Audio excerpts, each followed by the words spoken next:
বাংলাদেশের সনাতন ধর্মাবলম্বীরা নিজ দেশে নিরাপদ নয় এমন গুজব প্রতিনিয়ত ছড়িয়ে যাচ্ছে ভারতের বেশ কিছু গণমাধ্যম। শেখ হাসিনার পতনের পর থেকে একের পর এক মিথ্যা ও গুজবে ভরা সংবাদ প্রকাশ করে আসছে ভারতের প্রধান সারির গণমাধ্যমগুলো। পার্শ্ববর্তী দেশের সংখ্যালঘুদের নিয়ে যাদের এত মাথা ব্যথা, নিশ্চয়ই নিজ দেশে খুব নিশ্চিন্তে আছেন সেখানকার সংখ্যালঘুরা।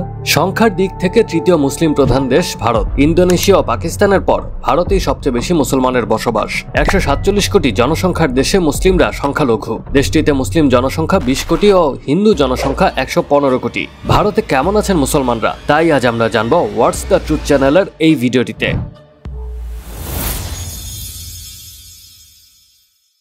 বিশ্বজুড়ে মুসলিমদের জন্য ঈদ উল আজহা একটি উৎসবের দিন হলেও ভারতের চিত্র ভিন্ন।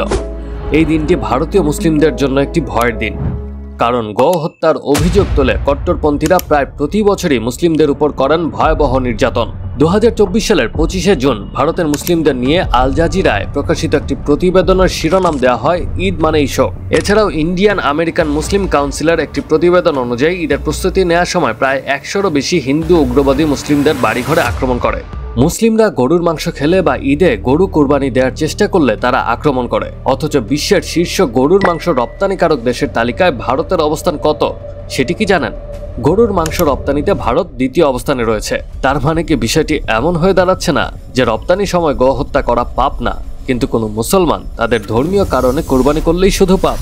শুধুমাত্র উগ্রবাদী হিন্দুরা না, ভারতের মুসলিমদের উপর অকথ্য নির্যাতন চালায় দেশটির পুলিশও। 2020 সালে দ্য গার্ডিয়ানে প্রকাশিত একটি রিপোর্টে তুলে ধরা হয় কিভাবে 150 শতাধিক মুসলিমকে থানায় আটকে রেখে নির্যাতন করে উত্তরপ্রদেশের পুলিশ, যাদের মধ্যে ছিল বেশ কিছু এতিম শিশু কিশোরও। থানায় লোহার রড ও বাঁশ দিয়ে তাদের বেধড়ক মারধর করা হয় এবং বাধ্য করা হয় জয় শ্রীরাম ও হর হর মহাদেব স্লোগান দেওয়ার জন্য। শুধু থানাতেই না, মুসলিমদের ঘরবাড়িতে ঢুকেও ভাঙচুর ও নির্যাতন চালায় উত্তরপ্রদেশ পুলিশ। 2023 সালের 6 অক্টোবর বিশ্বখ্যাত টাইম ম্যাগাজিনে প্রকাশিত একটি প্রতিবেদনে বলা হয়, ভারতের একটি স্কুলে 7 বছর বয়সী এক ছাত্রকে তার সহপাঠীদের দিয়ে চড় মারানো হয় কারণ সে ছিল মুসলিম। হিন্দু অধ্যুষিত এলাকায় ব্যবসা করতে দেওয়া হয় না মুসলিমদের।